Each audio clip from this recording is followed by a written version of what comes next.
Hi everyone. Good day. I My name is David. I'm taking the training today for service delivery excellence. Please, if you can hear me, kindly confirm. Just type I can hear you. So I'll be certain that the audio is perfectly working well on your end as well. Please, in the comment section, you can just let me know if you can hear me very well, so I can proceed with the conversation for today. Okay, thank you so much. I think I begin to hear get that. All right. Okay. So this is more like a refresher class for those who missed out on the training that was done. It was practically done on Monday. So for us to give everyone a benefit of doubt, we're sure that okay, we're going to retake the classes again to ensure every single person participates and they're able to take the assessments that was shared in the group. Of course, the other platforms that we have tried using have had some issues and were unable to one, the issues are that people who missed the class were unable to retake them. Then people who wanted to do the assessment or for them to be able to retake the classes was an issue. So the option opted to use the YouTube platform. That's why we're here, and that's why we're taking the classes again. So please ensure that you have your pen and your paper to take down the notes that are important. Remember, at the end of the day, from the updates that we're given, then there's the assessment will come in handy, and all of them is just to test the knowledge that was gained all through the learning exercise. Okay, so with that said, we just have barely an hour to ensure that all the content of the training is delivered. So let me just go into it right away. So today we're going to be considering service delivery excellence, and that's what doing right away. Okay, so and in this class, okay, my so in this particular session, we're going to consider details about service delivery itself and how they impact businesses and organizations. So among the content of what we're going to be talking about today, we're going to be focusing on the customer, um, customer, customer service and satisfaction, customer expectation, service delivery, then service delivery excellence. Where I said earlier that this is more like a refresher one for those who actually missed out or those who haven't taken the learning, who haven't taken the want to take the class, they can now take the knowledge access class again. Okay, so now that said, please let's just move straight because there's a whole lot to talk about. Let's just move straight to the part one of the training that talks about the customer. Remember, I said the five key things that are going to be five key aspects of this training that we're going to be talking about is the customer, customer service and satisfaction, customer expectation, service delivery, and service delivery excellence. I'll take that again. So if you're taking notes, the key areas that are going to be discussing is the customer, two, customer service and satisfaction, three, we're going to be talking about customer expectation, then four, we're going to be talking about service delivery, and finally, we're going to be talking about service delivery excellence, right? These are the key contents that we're going to be taking today. The customers, customer service and satisfaction, customer expectation, three, then fourth is service delivery, then the final on the list is service delivery excellence. So please let's start with the customer.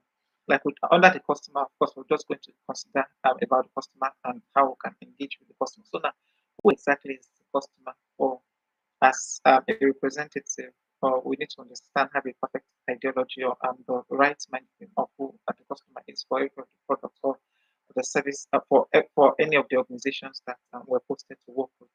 Okay, so now the customer is anyone who sees value in the service or the product that the organization offers and they are willing to pay for it. So now, if someone sees value, anyone who sees value in the service or the product and pays for it is the customer. Once they are willing to pay for the product and they pay for it, actually they're customers of the organization. So practically that's anyone who sees value in the service and the product of the organization and they're willing to make payments for it, they're just the customers. And by this now, if we need to talk about the importance of customers, customers themselves are potential market influencers. They influence they're able to influence the decision of others, not just themselves, but others within their circle of influence. A practical example on that is, if as a customer, if me as a customer, I walk into um, let's say I walk into an eatery and I used the services that I use their services, and at the end of the day, I feel satisfied about the level of customer experience that is being delivered there. Then I will go ahead and tell my friends. So have you visited this particular this latest tree in town? You should try it out. Like, that's me advocating for them. That's me influencing my circle of my circle of contacts, my friends, my family, my close associates, and telling them about places like that. For instance, if I meet with a new associate and they ask me, "Oh, where do you take your lunch? What do you which of the places will you describe as the best place in town that I could go visit?" I'll just recommend them, right? So that makes me an influencer. I influence sales for those people. That's what the potential customer can do. So if I have a bad experience, that's vice versa. That's exactly what's going to happen. I'm going to discourage every other person because I'm going to tell them about my own experience, and they being afraid not to experience what I have had also experienced, they will definitely not want to go to those places. So that's how the customer can sway the opinion of other people towards patronizing the product or its service. Then also talk about the customers themselves. Their patronage to the organization actually provides the salary that we earn. At the end of the month, we have something to take home. We have something to take home because customers patronize. If there were no customers in the first instance for the product or the service that we provide, then there's no salary for anyone, right? So the very essence why I, as a service representative, is in the organization is because there are customers to attend to, right? So it means I should be able to value the customer, no matter how troublesome they are, no matter how the baggages that they come with, right? So in fact, the troubles that they bring are actually good ones because they pay for us to resolve all those issues and to resolve the troubles or the challenges that they face. So that's exactly what we're talking about here. So now I will go out to talk about. I've already made mention of customers that customers are free marketing tools and customers are also referrals. They also provide basic feedback for improvement. Now, that's what one of the major things I also want you to take note of. Customers provide feedbacks for improvement and innovation. Now, if as a customer, for instance, I independently outside of the I had to conduct research for the organization, so I reached out to another organization, and I found out that uh, they had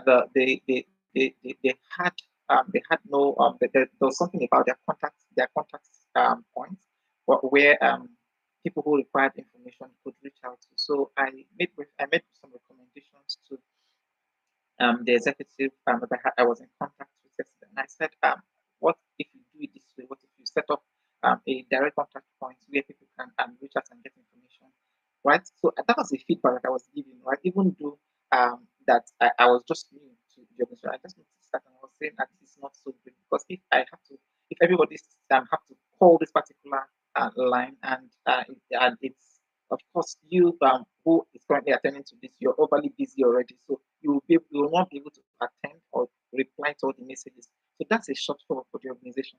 So and that suggestion or that opinion was welcome because why? At the moment, the level of service that they are providing is inefficient or not so efficient. I would say that not so efficient. So if they adhere to the advice, then definitely they'll have a designated um, we have a designated line to customer service as long as based for that particular product or service because it is necessary. Of course, not that may not apply to all the organization, right? So now what I'm just making reference to now is I observed something and I gave a feedback that produced um, a thinking or a direction for innovation, a direction for improvement. That's what it is. That's what customers do. And in fact, I did not charge. But if they had to hire a consultant, they will have to pay for that service, right? That's what customers do by giving feedback because we already believe in the brand. We want it to succeed, and that's that. Okay, so now let me not spend so much time on that. Let's go ahead to talk about how do we, as representatives of the organization. Now, how are you going to be reporting with customers? How are you going to engage customers in line with your duty and in line with standards? Okay, so now These are some basic things that we could pay attention to when it comes to having a rapport, having an engagement with customers. Of course, in pronouncing a customer's name or in attending to a customer, sometimes we have there's tendency for us to address them by their name. Remember that this part of the world where respect is very, very much where not just respect, I mean culture plays a whole lot of role in perception and in reception as well. So we need to be very much careful and cautious with addressing people. So now, when addressing a customer, of course, if they advance, we definitely addressing them by their name or by their first name will definitely seem somewhat disrespectful. So we might call address them by their surname, Mr. XYZ or Mrs. This, right? Address them by their surname, Mrs. This or Mr. XYZ. So if their surname is Brown, so say Mr. Brown or Mrs. Brown, right? So not particularly their first name. Okay, so that said, then we'll go ahead. When you are to introduce, when you're to engage with the customer, always ensure that you're going to introduce yourself. Who are you? So you let them understand who they are discussing with. More importantly, if that's not pronounced, okay, I am this, right? I am the customer service representative for the organization. So this is exactly what I'm to do for you, right? So you're like introducing yourself to that particular customer. Now, remember that this particular this line that we're considering is not like a one size fits all. Now, this particularly in a situation where for instance, there are no name tags or you have to the introduction is done consistently, not like it's normal service desk. This is you reaching out to customers or customers reaching out to you for the first time, right? So they don't know who you are. You are introducing yourself. Now, of course, when you have to interact with them, you have to be genuine, you have to be authentic, and also ask for customers' welfare. Now, this is more like you're having a really trying to build a business relationship with the customer so that they get to relax and provide the basic details that you require to serve that particular customer right. Then active listening when you're discussing or having a conversation. Once you engage with the customer, ensure that you're listening actively, you're responding to questions. When you ask questions, you're listening. When they're asking questions, you're also listening. Then when they ask questions, you're responding adequately. And you're not just following a particular line of script like we'll get back to. So all those should not be done. Be much more empathetic. Just put yourself in their shoes and deal particularly well with such customer. Then, of course, when it comes to a very angry customer, always allow them as long as they are dissatisfied and they are bent on expressing their feelings or their emotions with regards to whatever service or service failure that they have experienced, allow them vent freely, do not interrupt them, allow them just vent so that you can practically understand what the problem is and how to resolve such issue. Okay, then always remember to mirror the customer's behavior and show empathy where required. Then at the end of the day, when you're solving an issue, when you want to solve an issue for the customer, ensure that you are able to you reconfirm what the issue is. So now you've listened practically well before you go ahead to begin to offer solutions. You want to reconfirm that you heard right and that you understood right what the complaints are actually. Okay, that said, um, in a summary, so the engagement rules remain what? Active listening, polite questioning, paying attention to non-verbal cues, and confirming requests before processing. Of course, when we are attending to them, we have to, when we talk about active listening, we are responding to questions, we are answering questions. So it's more like a two-way thing. Remember, we talked about all this recently. So that said, now when it, for every customer who walks into the organization, there are basic things that they want you to do for them, which is they want you to listen to them, they want you to understand them, they want you to question them politely. So I'm going to take that again. So they want you to listen to them, they want you to understand them, they want you to question them politely, they want you to know their needs. Of course, they want you to know their needs. That's why they're there so that you can provide a solution. Then they want you to also treat their request with respect, such that it's not that they walk away and just drop their request. So you tell them that the request to be treated within 24 hours, and after 48 hours or after 72 hours, it's still yet unattended to, or it's just dropped somewhere else, anywhere. Now, Still on treating customers' requests with respect. Now, I want to buttress or shed more light with that. Now, treating customers' requests with respect. Take, for instance, customers how to fill forms and in order to resolve a particular issue.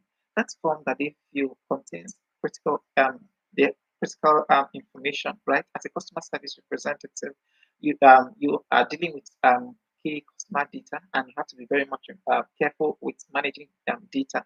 Of course, these are some of the trainings also that will come in handy from time to time. So you have to be very much careful with treating data. So it means if even after if for the documents that are not going to be filed, that are going to be discarded, they have to be properly shredded, right? So that's treating that particular customer documentation or the documentation of their request with respect. So it's not something that just be dropped into the trash can, and by the time it is disposed, the information is flying everywhere, right? Of course, there's a shredder. Always use a shredder to shred every single detail that of records that needs to be discarded. Then we'll go ahead to talk about answering and resolving reported complaints. So if there are reported complaints, always ensure that those complaints are practically resolved within an allotted time or within a resolution time. Now, if there's a practical resolution time or it's not like a standard resolution time by the organization, take for instance within 24 hours, let it be within 24 hours. Let it not exceed 24 hours.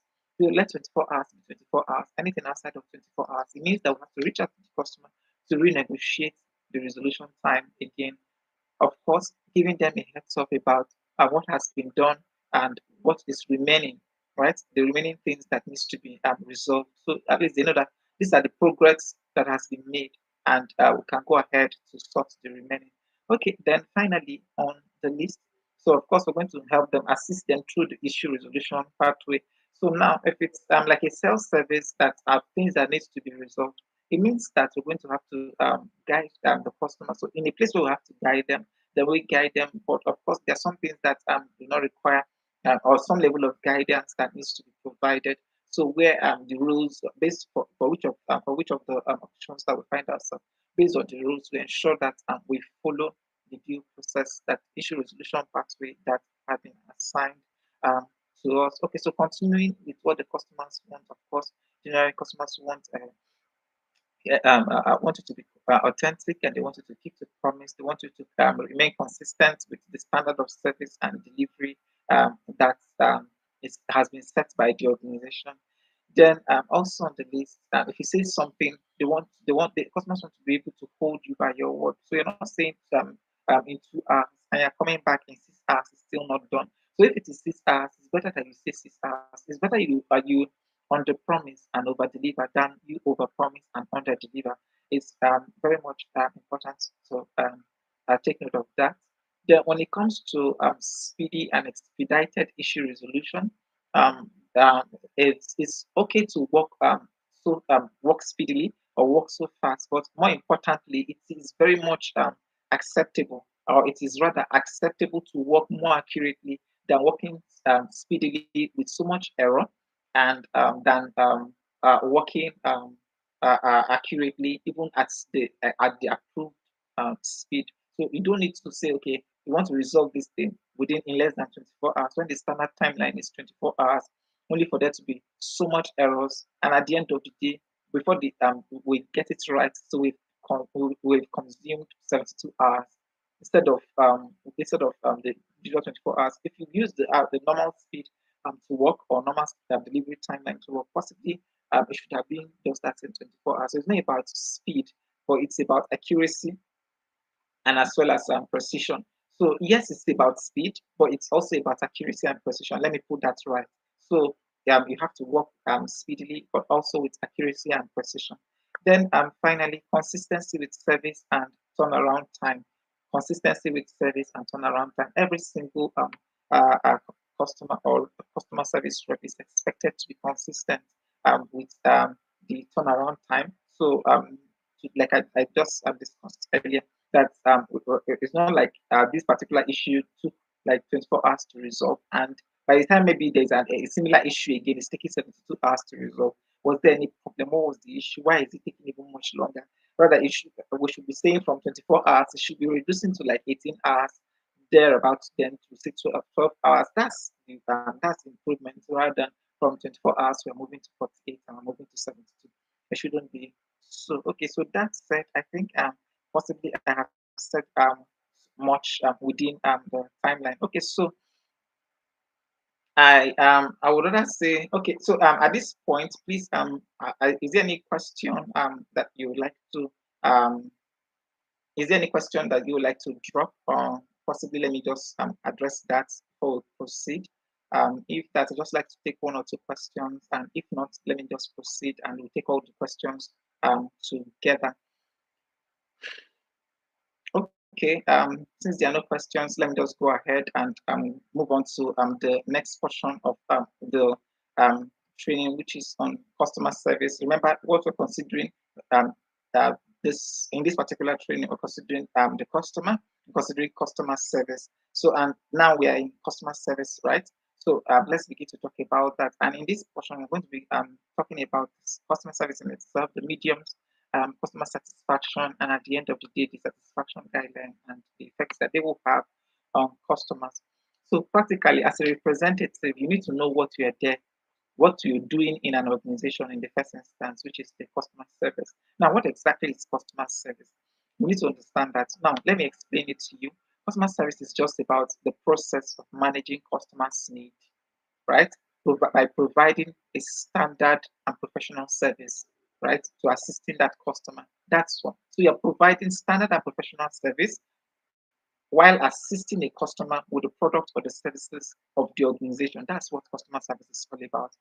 Customer service, I will repeat that again. So customer service practically means, in a nutshell, providing professional service, professional assistance to a customer, which aids them to either use the product or the services of that particular organization, right? That's what customer service is all about. Forget about the big grammars. Of course, with the slides, there's so much, maybe there are a lot of definitions around it, but what customer service practically means is the representative provides a standard and professional assistance to a customer who uses the product or the services of the organization. And more importantly, the essence of that service is to aid their experience, to improve their experience with the brand, right? To make their experience much more satisfactory with the brand. Okay, that's that. So, in essence, customer service is deliberate. So, based on what we've just talked about now, it means that customer service is deliberate because it is planned to achieve goodwill, right? It's planned to achieve goodwill. Why is it planned to achieve goodwill? Because if the customer is satisfied, of course their will towards the brand will be good, will be great, right? Then also the customer service in itself, which is deliberate, plans to achieve brand patronage. As long as customers themselves are happy with the brand, it means there's going to be a continuous patronage, right? That's that. Then there's a repeat purchase from time. So if they patronize for the first time, then there's going to be a repeat purchase. The same people who said the first time I used that particular case, I just do not like what the level of service. I will not use that again. Right? That's what we're talking about. Yes, they patronize, but are they coming back? Right. So this is where customer service person comes into aid or to improve the experience through standard and professional service, right? Aid and improve the experience of customers while using a product or a service. That's why, in order to, by doing this, we improve patronage, we improve repeat purchases. Then we also encourage customers, of course, through in customer service. That's why we can help to cross sell, upsell, right? So increase spending as well, right? If we get acts right, of course, it will increase spending. Non-stop usage of the brand. It's going to also increase brand advocacy because if the customer is practically happy, right, with their patronage of the brand, it means they are going to be an advocate of the brand. If there's a crisis tomorrow with the brand, you have people who are going to come and say, "Oh, maybe somebody is accusing the brand of terrible customer service." Other people who have had good experiences or great experiences with the brand will also come out and testify, "Oh, when I used it, it was not like that."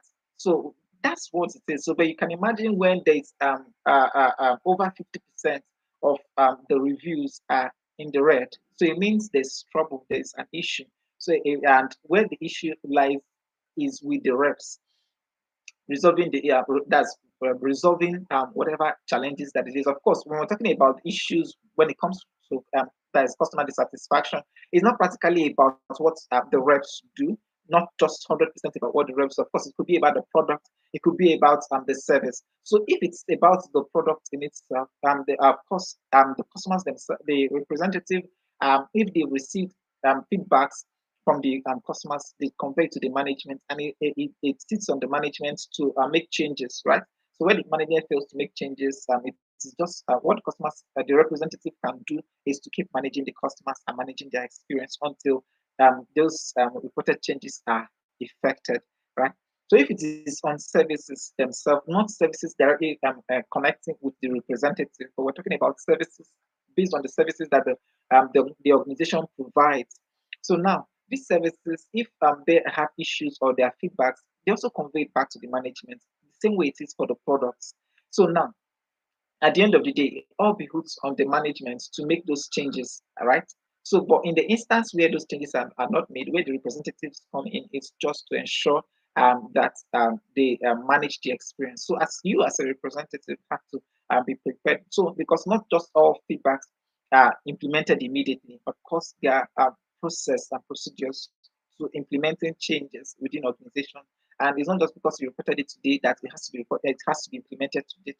No, there are processes to this. So during that particular time frame, that's where you as a representative come in to manage the situation, manage the experiences of the customer to ensure that it is still at least it's still good, depending on the time when the issues are resolved. But what we're talking about now is not like a prolonged one where where the reports are continuously we are working on it, we're working on it, and we'll keep working on it till the kingdom come. That's not what we're saying here.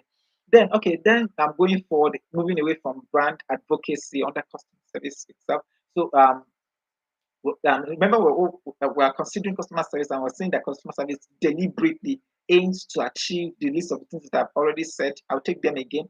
What customer service deliberately aims to achieve is goodwill, right? The customer's goodwill, brand patronage, repeat purchase, increased spending, non-stop usage of the product or the services of that organization, brand advocacy, which is the last one that I just finished explaining. Then we'll talk about recommendation and referrals.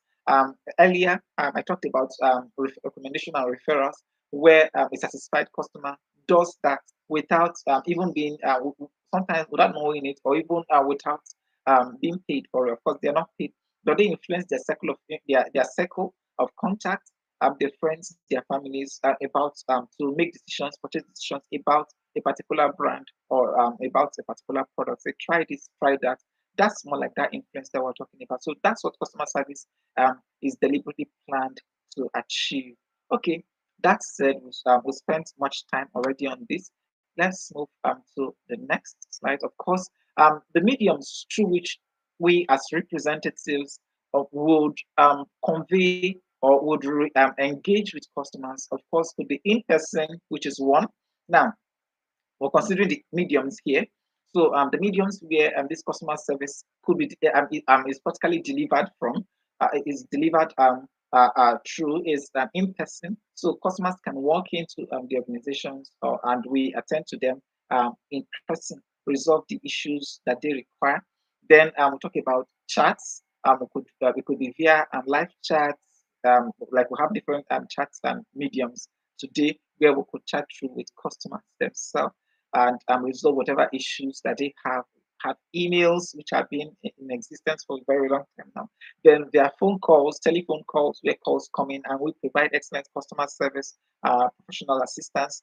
Then through social media as well, where people go out to call out a particular brand because they want their attention. Take for instance, there are a lot of people always say, "Of course, I don't want to join the queue. I want this issue resolved within a record time." They just go ahead on social media to call out or to tag the brand so they can quickly respond or resolve whatever issues there is. Okay, so now these are the various mediums which we should anticipate to use with regards to customer service: in-person chats, emails, calls, and social media.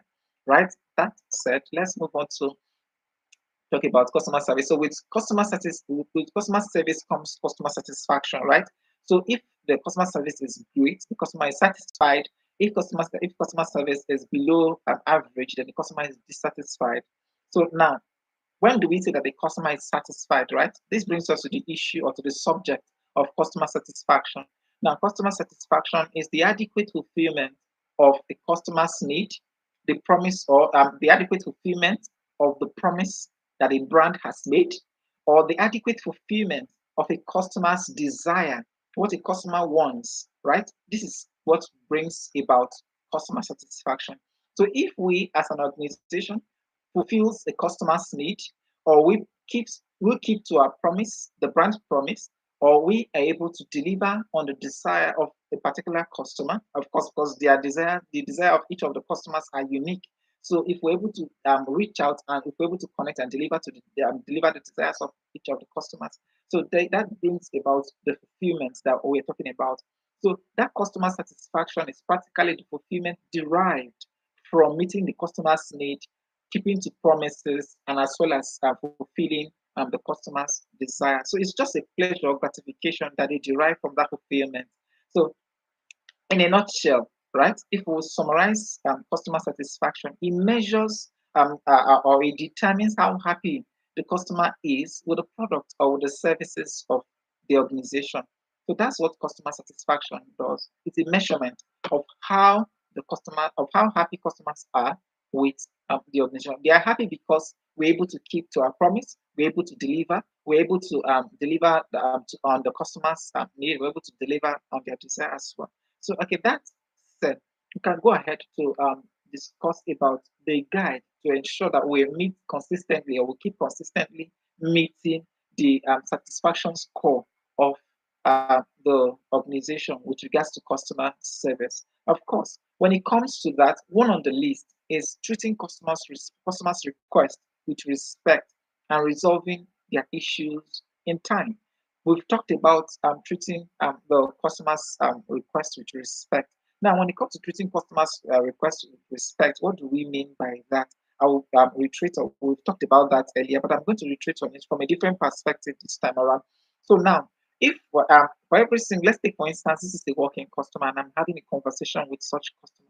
Now, I'm expected to give them my attention, not like okay, I'm just grossed into the system. I'm working on the system while they are trying to have a conversation with me. So if I'm having a conversation that I'm discussing, I'm not just going to be passing off an information that is a non-verbal cue to the customer, like saying, "Just keep talking. I'm listening with my ears and not with my mouth, or not with my eyes. So just say whatever you have to say. I'm listening while I'm also working, right? Well, I'm also doing something else. So I need to give them the attention that they require. That's why there's always a turnaround time, right? For most organizations, there's turnaround time 5 minutes and above. So within that 5 minutes, if I'm going to address the customer, if I have allotted 5 minutes to that particular customer, then I should be able to resolve whatever issues there is within that 5 minutes. If I'm unable to resolve it within that 5 minutes, then I probably would escalate to whoever, possibly if I will need additional support, possibly from my supervisor, then I need to alert my supervisor about the higher support that I would need. Possibly I require certain clearance or certain access or classified information or access level. Then maybe I need to pass off that information or pass off that request to the next person in the chain of command. Okay, that said, resolving issues within the time frame, I've also talked about that, but very much important with regards to satisfaction. When we are as representatives, we're able to keep to resolution timeline, right? If the resolution timeline is 5 minutes, just know that once you walk in, it's 5 minutes.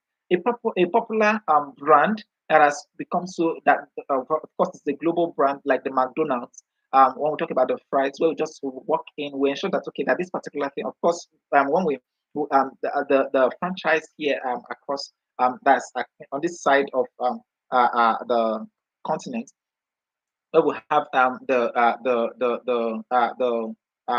products already prepared. So you just walk in, you know that okay, in less than 5 minutes, you're going to be attended to, and you just walk away. That's one of the legacies which they that they have established for themselves. In less than 5 minutes, you're attended to. So except for of course, there are places where there are some places where issues around could make cause some delays. But when the standard is 5 minutes, you just know that you're walking into this particular place, and in 5 minutes you are attended to and you walk away. So you just know that in 5 minutes your order is done and delivered.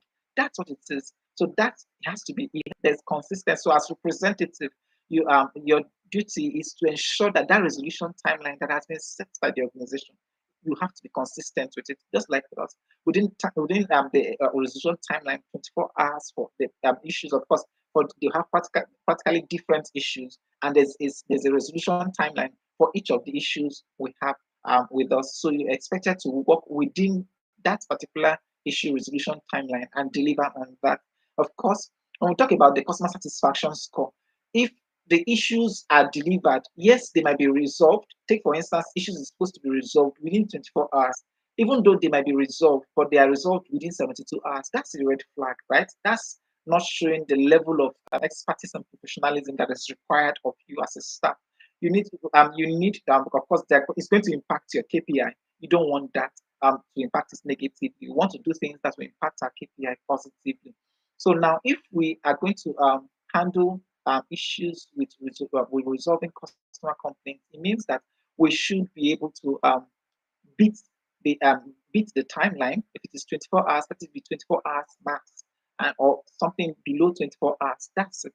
As long as it is accurate, it is precise, and also within the timeline. That's how it ought to be. And if it is within 3 hours, within 6 hours, within 1 hour, within 5 minutes, just stay within the particular timeline for that particular for the specified or the specific issue to be resolved. Then second on the list is requesting feedbacks. Now, to ensure that we are keeping to satisfaction, it's imperative that we get feedbacks, right? We want to understand how customers feel or how they and some of these feedbacks, of course, they come through surveys. They might be implemented through you as representative, or sometimes it's implemented through the supervisors. So now, if it's not implemented through if it's through your supervisors, where of course surveys are sent out to the customers for them to be able to share their experience. This time around, most of the now use technology to drive feedback. For us here, we use technology to drive the feedback gathering, where the customers themselves or those who have used the product and the services of the organization share their experiences directly. So they could rate a customer's experience, they could rate a representative.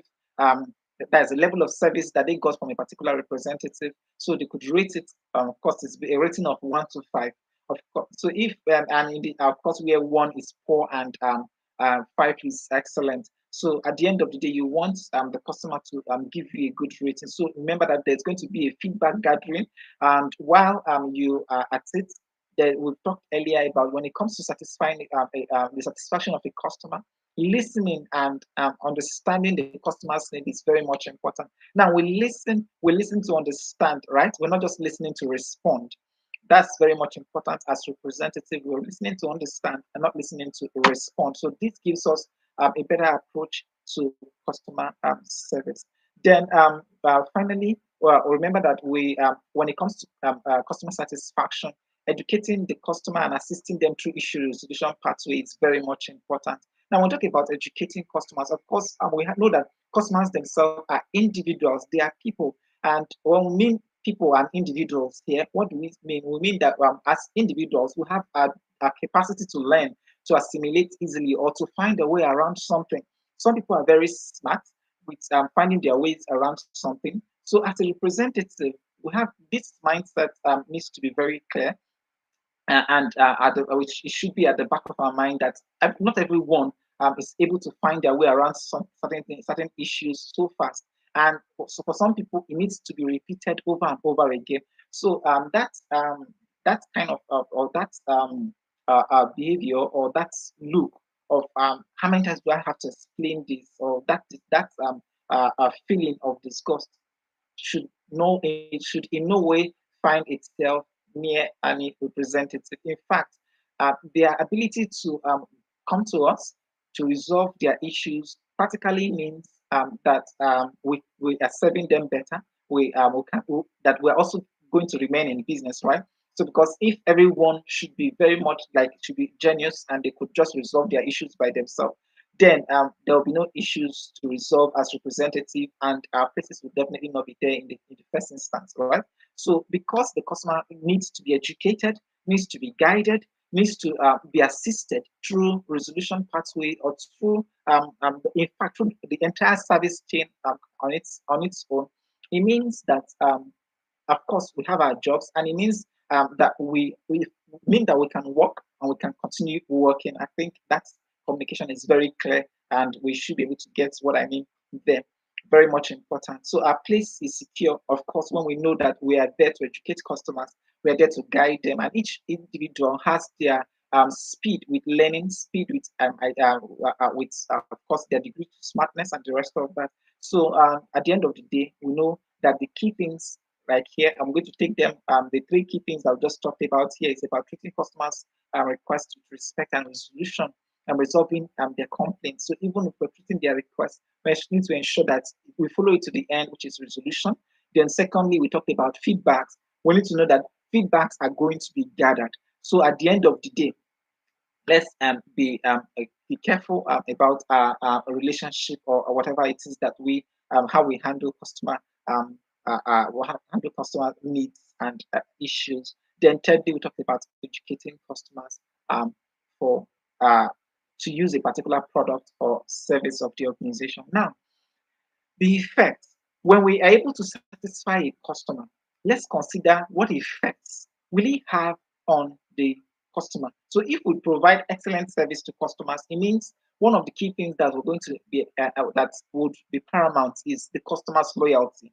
It is non-negotiable. Where a customer feels satisfied, where a customer feels valued, feels they get more value for money, feels that their service or their feels like family with the brand, it means there's going to be loyalty. They don't need to look elsewhere, right? So the loyalty is practically 100%. So we get their loyalty when they are satisfied. So when customers are unsatisfied, it means all we'll have are just chunks of disloyal customers, and they can leave any day and at any time.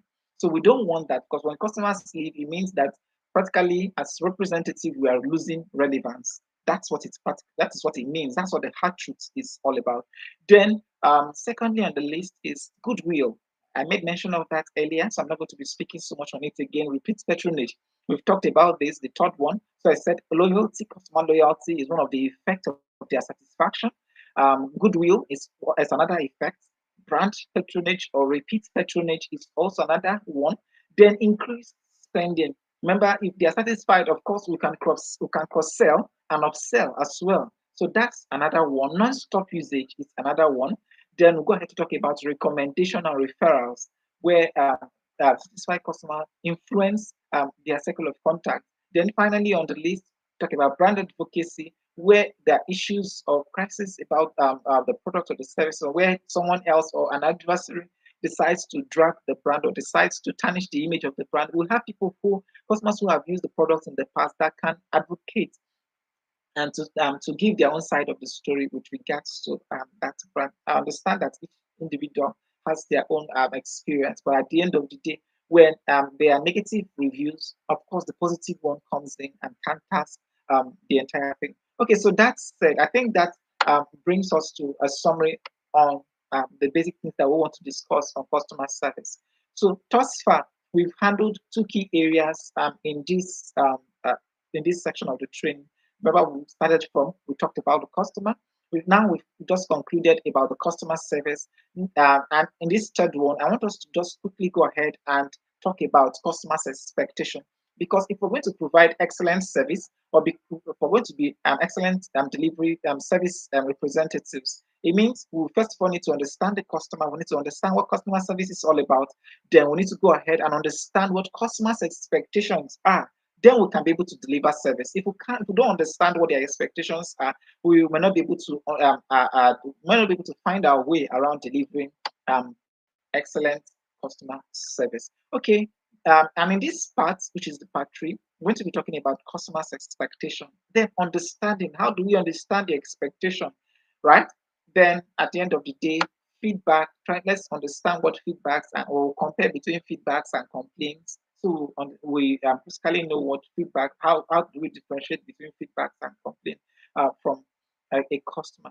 Okay, that said, let me go straight into customers' expectation. What do we say is a customer's expectation? Of course, they are what the customers expect with regards to their interaction and their and a completed discussion with regards to service level. So, take for instance now, if a salesperson walks up to a customer and tells them, "Oh, our company provides XYZ services within 24 hours." Now, if I get attracted to the brand and I decide to decide to patronize the brand, it means now, based on what the salesperson have explained to me, I know, okay, this is what I should be getting, right, and within this particular time frame, I should get that. These are my expectations. So that's what forms a customer's expectation, and it should not fall short of it. So if I'm told that I'm going to get XYZ, I shouldn't get just X, and I shouldn't get XY. I should just get XYZ, same way it is. And better still, if there is XYZZ, then it's even much better if I get XYZZ, right? So, but it's more importantly that I get the XYZ first that has been promised. Then at the end of the day, within the timeline. So if I was told that it's going to be delivered within 24 hours, then let it be within 24 hours. Nothing short of, in fact, nothing more practically of 24 hours. It's even better if it is short of 24 hours. If I was told 24 hours and I get it within 18 hours, then that's better. If I was told 24 and I get it in 12, that's better. Okay, so in explaining that, or in summary of that, we'll just say that based on whatever it is that the customer was promised, the customer's expectation is built around the promise that the brand offers to the customers themselves. So whatever was promised forms the expectation of the customer. That's just what customers' expectations are. So if I reframe this again, I'll say that customers' expectation is just what they look forward to encounter in relation to the service or the product of the cost of the company or of the brand. So that's just what it is. What the customer is looking forward to encounter, which is more like is an addition to what I just said earlier. What the customer looks to encounter, and the encounter is based on the promise that the brand has made. That's that. Okay, let's go ahead to talk about how then, because for each customer, remember that customers themselves are individuals, and because they are individuals, they are people themselves, so they have expectations vary. Now, it's very much important for us to also buttress here that because customers are people and people have perspectives. So let's say, as a sales representative, A was said, I said A, B, C, or X, Y, Z to a customer. But remember, we were talking about perception and how people understand things and the rest of that. Take, for instance, that the customer may have maybe, I said X, Y, Z, but the customer now understands A, B, C, X, Y, Z, right? Or ABC, or the customer actually, I said X, Y, Z, but the customer had A to Z. So these are also some of the issues that are there, but it's more important. Of course, there's a documentation. If there's going to be, there's always possibly there are flyers and there are product brochures. That's why you have a documented products or services that is documented list of services or product, and also the description of product or services that are there. So now, dealing with customers that are like that, of course, they are unique. In such instances, they are guided properly, they are guided right to redirect their expectation or to reframe their expectation so that it is the right and aligns with what the organization offers or promises to offer to its customers. That's exactly what it is. Remember, I just made mention to all this. Now, how do we even understand their expectations in the first instance? Take, for instance, we'll have someone after the sales team has gone out to push through, and at the end of the day, possibly we have customers, maybe they decide to now walk into the organization to see for themselves, or approaching the salesperson who or the relationship officer who has reached out to them. Of course, they meet with us, the representative. So now the representative, now you as a representative, how do you understand? How do you get to understand the promise or the conversation that has transpired when you were not there? One of them is going to be what active listening, like we've been discussing earlier. So through active listening, I'll take these are key three things that can be used to deduce or to understand a customer's expectation very well. Now, one of them is active listening. Second on the list is questioning. Then third is attention to details. No, now by active listening, we can understand. When we mean active listening here, we're paying attention to nonverbal cues as well, uh, uh, based on what the customer is saying. That is what the customer is saying and what they are not also saying at the same. So they're not possibly they're not revealing 100% of the conversation. Sometimes they want to say it in such a way that it favors them. Take for instance, let's say the the brand offers that XYZ services is delivered within 5 working days. And if the customer walks in, okay, I was told the customer, sometimes they say things, they just want to either gaslight or just want to say things to see, to also get a reaffirmation. So, as a representative, you need to be very smart and understand that level of conversation as well. So, when the person walks in and say, okay, I heard that people do this within 2 working days. So it's not like, where did you hear that one from? So that's not how to respond to such. It's okay. So may I know how you came about this information, so they can go ahead and tell you more about that. So that's questioning, right? That I just used right there. So, but there's where I'm going to pass off the questioning that it looks rude or it looks like, oh, like from where did you get this information and the rest of that. So, of course, they can withhold further information or further details by that. So now, but while they are providing those feedbacks, I need to do what? Attention to details. That's what we're saying. So these three key things would help you to deduce or to understand the customer very well. So while doing that, you can help them set their priorities right, or set not just their priorities. I mean, to set their expectations right. So through active listening, polite questioning, and attention to details, these key things would help us understand the customer's expectation. So we'll know if possibly maybe they have a different thing that um, they have framed up in their mind from what was promised or from the brand promise itself. Okay, now still on customers' expectations, right? So we're going to be talking about feedback. Now, um, I'm just going to comment now. How do feedback comes into customers' expectation, right? So when customers feel dissatisfied, feel undeserved, or feel when customers feel dissatisfied, underserved, undervalued, or just the different types of negative emotions that they may feel with regards to their patronage to the brand. Of course, one of the major things that they do is they complain, right? They complain. So that's why we're considering feedbacks and we're considering complaints.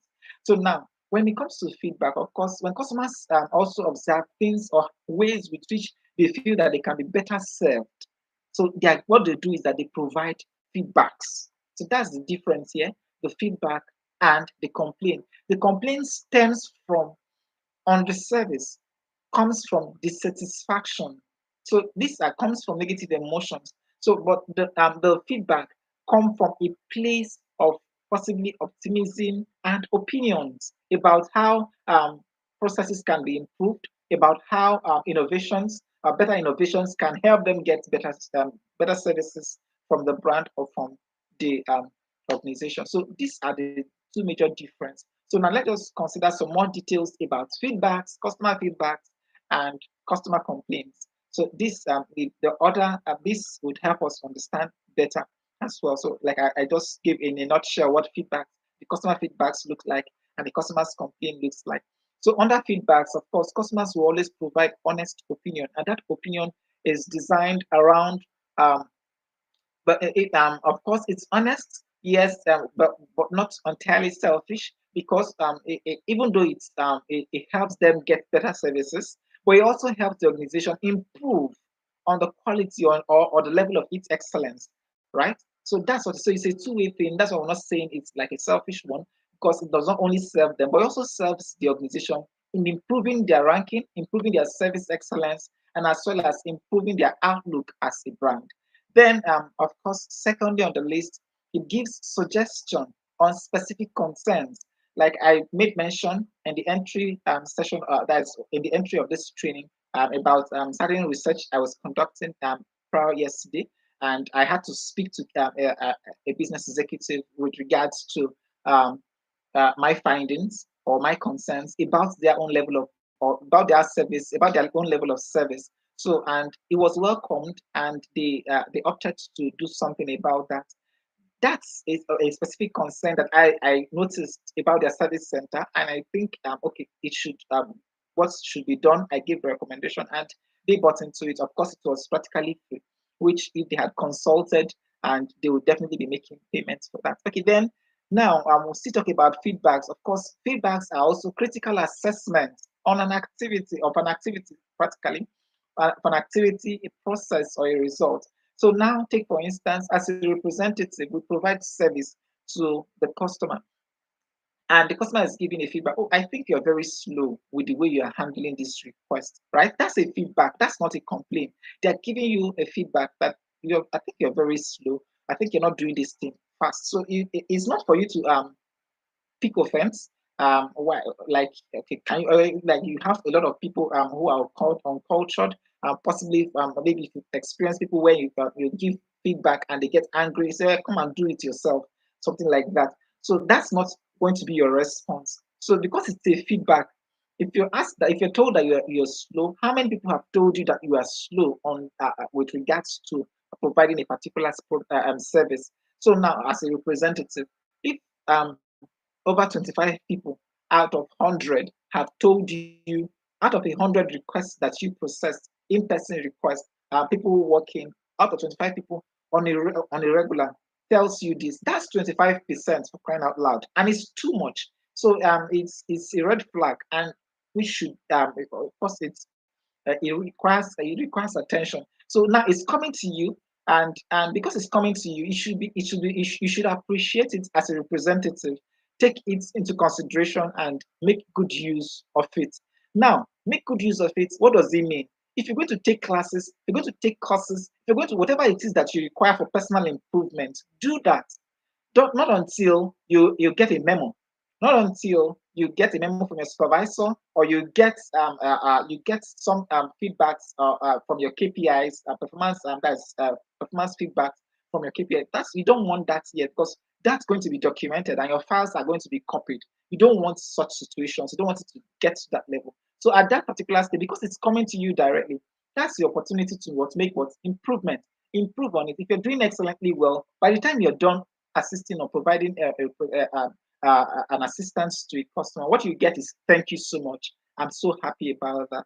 And oftentimes, if you possibly maybe you might also have experience, or you might also have had certain experiences where if you visit certain branches of maybe let's say you visit certain branches for a particular product or a service, there's this representative that you want, your preferred person that you want to always to attend to you, and sometimes they are attached to, because of they are attached to efficiency. That preference is always based on efficiency.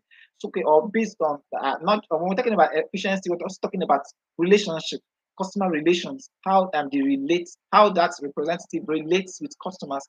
Um, Take for instance, if you walk into a branch and you have a smiling person, someone who is welcoming, who is forthcoming, and you have someone who is always frowning, someone who is only willing to attend or willing to work or willing to serve customers.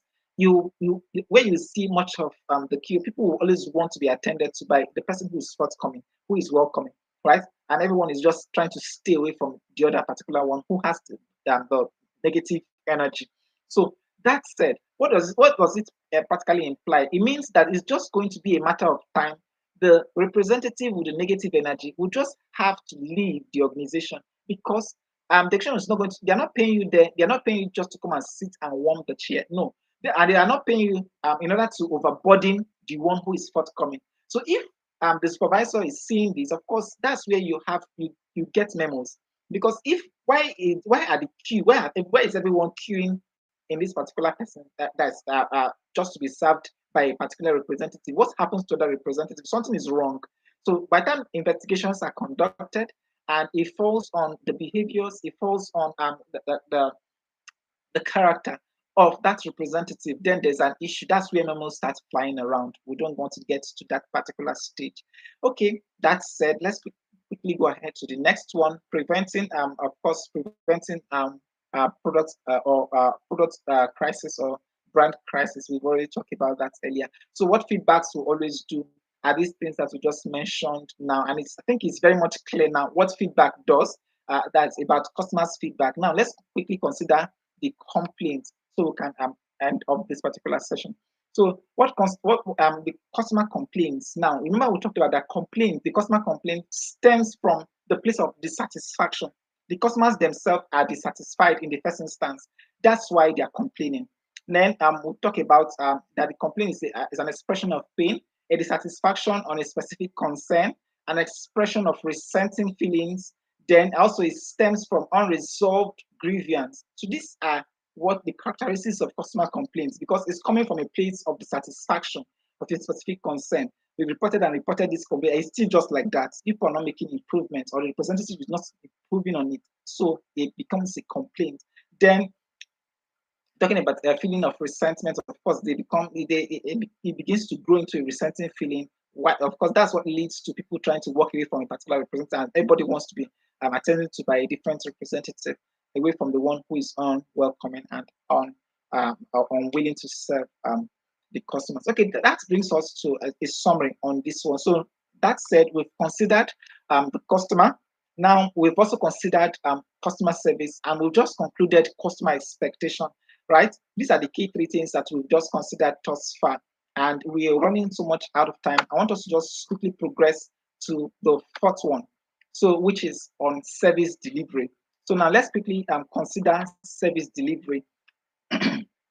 We barely have a few minutes to round that up. So now, service delivery is practically an act of providing value through that is true service to a customer.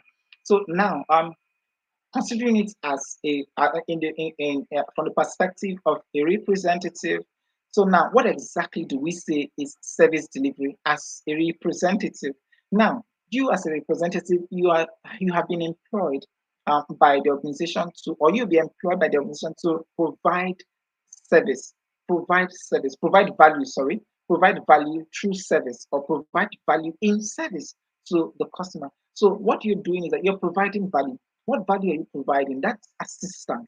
So it's valuable. The assistance that you provide, that professional assistance, it's valuable to the customer, because why? It saves them time. It saves them the headache of trying to navigate or resolve the issues with regards to a particular product or a service. So that's just what we were saying here.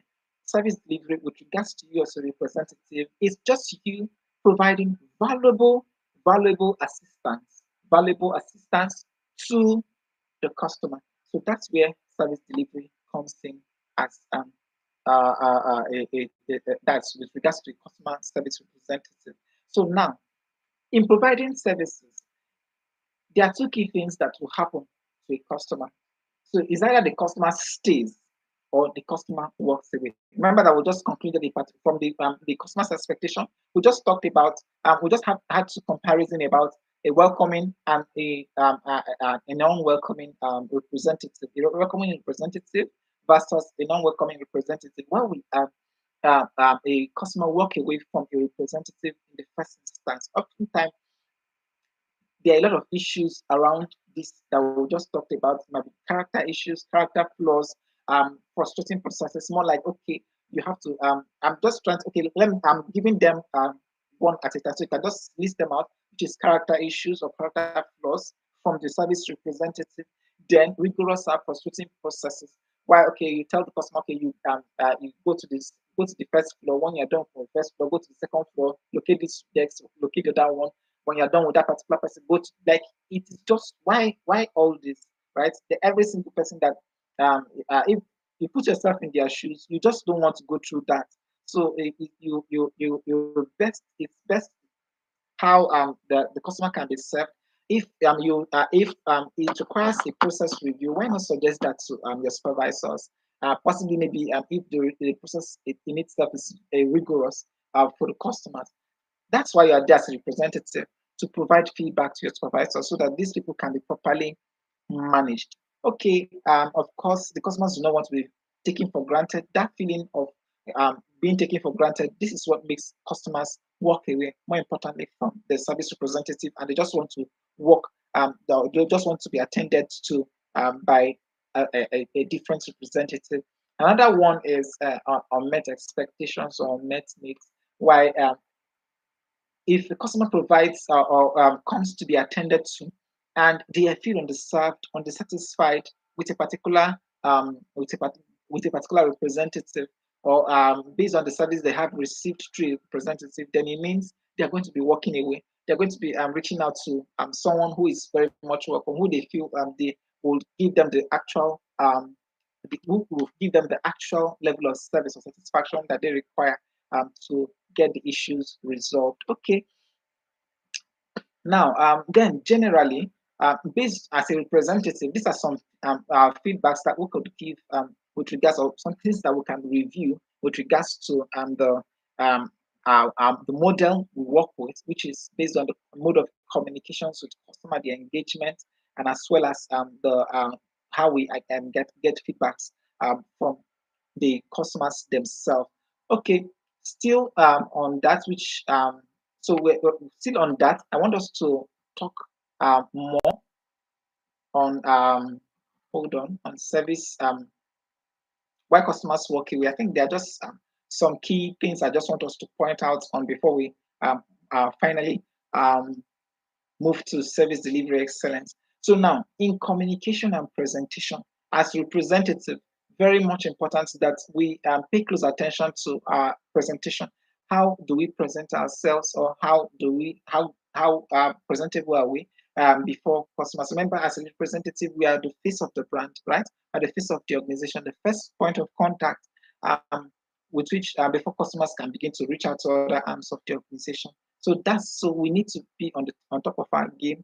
Our way, our mode of communications, we should be able to communicate very well. Remember, when we talk about communication here, we're not just talking about speaking good English. Yes, you can. Ability to speak well is great, but the ability to communicate, because you might have just spoken a whole lot of, let's say you've even spoken 1,000 words, yet no communication has been made. It is very much possible, because if the customer is not communicating, if you're not communicating with the customer, you're not there's if there are no solution passed. In fact, nobody just wants to listen. So the communication can only be said when the other party understands what you're saying. So if there's a lot of grammar that is just flying here and there, and the customer is unlearned enough to understand what you're saying, there's no communication taking place, right? Until that customer understands what you're saying, then we can be able to say that communication is practically taking place. Then we'll go ahead to talk about personal hygiene. Of course, in the place or in the space where we work, the documents are not supposed to be flying around, right? So we are not supposed to display sensitive information around or classified information around. Of course, the space is always supposed to be very clean and kept.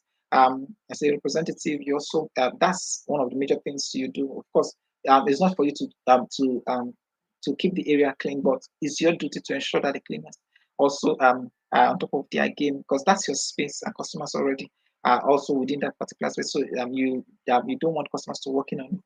Then at the end of the day, we've talked about exciting and welcoming frontline representatives. So very much important. This we have said.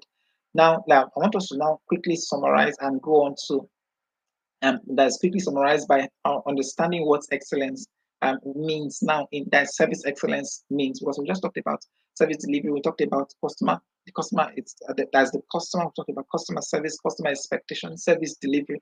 I want us to now talk about customer as excellent service or service excellence.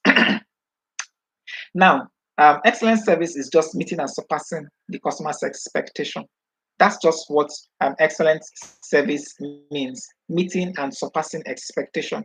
So now, for every customer, if we when we talked about customer expectations, we that's in the third one, the third one that we considered, where we talked about the customer's expectation and how we can be able to navigate or work our way around a customer's expectation. So now, how do we now ensure that we meet and surpass that expectation? Because we need to understand it first. We've already considered about how we can understand it. So now that we have understood the customer's expectation, understood service delivery, so it's about now the excellence in service itself. So and to deliver excellent service practically means, in a nutshell again, meeting and surpassing that expectation of the customer that we have discovered, right? So that's in a nutshell. Sorry, I'm speeding up much faster because the time for the session is almost elapsing. Okay, so now evidence of excellent service, or evidence of that a service is excellent or a representative is providing an excellent service. One of them is that the representative is friendly. Representative is friendly. There's friendliness in the atmosphere, right? You're welcoming, you are friendly, and at the end of the day, every customer wants to come around you. That's that. So, but sometimes there's this thing that plays out in the mind of the representative, that where we believe, where, because if we become friendly, all customers want you to attend to them, and by that they load you with all so much work. So if they run away, take for instance, just the only representative. You don't have a second someone to share the responsibility with you. Now, if you're just going to be the one manning that desk, so if you want the customers to walk away because, or to so not to lad you with so much responsibility. Remember that the customers themselves, that customers come themselves, it's actually profitability for the organization. And by profitability, it means that your job is secure. So if they're not customers, what are you doing there? In fact, there will be no need for a representative in the first instance.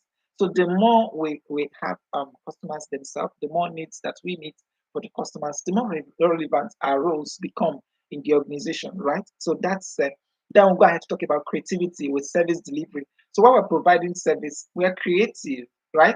It's not that we're just redundant, or we are just being robots based on the standard that has been set to just following the script, and that's just what it is. In a place where we have to think outside of the box, innovate, provide excellent service, or provide a solution to a particular challenge, then it's very much welcome. Then we'll go ahead to talk about process improvement. These are evidences that a service is excellent. The processes keep improving, it keeps getting better, better and better. If as a customer I've been with the brand for 2 months, for 2 years now, I could be able to say, okay, at first this is how they provided their service. Oh, it's getting better, right? It's getting better, it gets better, and it keeps getting better. Then that's what makes the services provided by the brand excellent in the first instance. Emotional connection. Of course, where customers are happy, they identify with the brand, they see themselves as part of the family, or part of the brand family, or part and parcel of the organization. So it means that at the end of the day, as representative, we see customers, or every single thing that we do, we are customer centric, right? As representative, we understand that the customer is the reason why we are here. So without the customer, we have no place here in the first instance. So it means that, in a nutshell, I'll take these 6 points again, that the evidence of excellent service is customer centric, right? That whatever we are doing, everything we our thoughts, whatever we are doing, we are putting the customers first. We understand that the customer is the reason why we are here. That's the reason why we have a job in the first instance as representatives. Then we ought to be friendliness, creativity. Third, fourthly, we talk about perfection. We're trying to perfect and improve. That's we're perfecting our ways. We're talking about perfection here. We're just saying that when we started off as representative, of course, we have some flaws. But if we've been on this job for the past 3 months, for the past 6 months, this is what we're just doing repeatedly every day. So we should get better at it, right? That's what it is. Becoming more perfect with what we do. Then process improvement, improvement of processes. They are different. It's different from the one of perfection. The process through which we provide this customer service. Now, that of course, where we find hitches, or the places where we think that should be improved on, we recommend such improvements to the organization. Then finally, emotional connection. These 6 key things ensure, or are evidences that customer service is getting better and is excellent. Then, of course, with this, it depicts that for every customer or for the organization themselves, or if we're going to rephrase all that we have said as an organization, we need to ensure that that there's as a representative, we are customer centric, we are friendly, we're creative, we strive towards perfection, then we improve processes, then finally we do our emotional connection. Now let's talk about our persona, right? This brings us to the final ending part of the that's the ending part of this training, which is about our person. So now, as a representative, these are some key things that we need to talk, because this forms part of our excellence, right? So the services are excellent. Everything that we do, of course, we're not excluding ourselves and our conduct, our character. We're not excluding that. So that's what let's just consider. What things can we do that either mar the excellent service that we're trying to provide, or that will, in one way or the other, sabotage the efforts that we are putting in place to ensure that the service is excellent and the person starts. Now, appropriate dress sense is very much important. We need to have a good dress sense in relation to the work we do, right?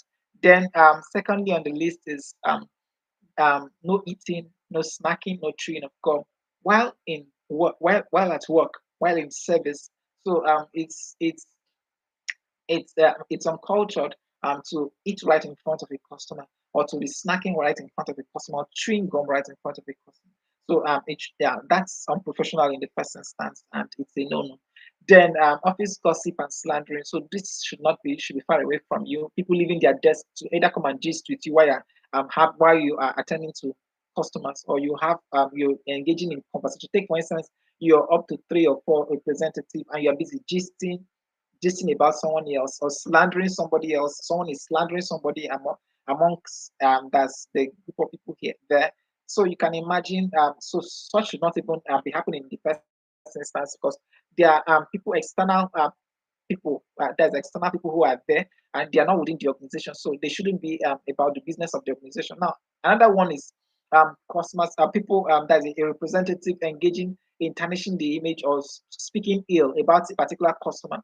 So on no circumstance should it even happen in the first instance that a representative will pick up a customer and begin to slander that customer. It should not even happen in the first instance, right? That's particularly wrong and unethical to take place in the first instance.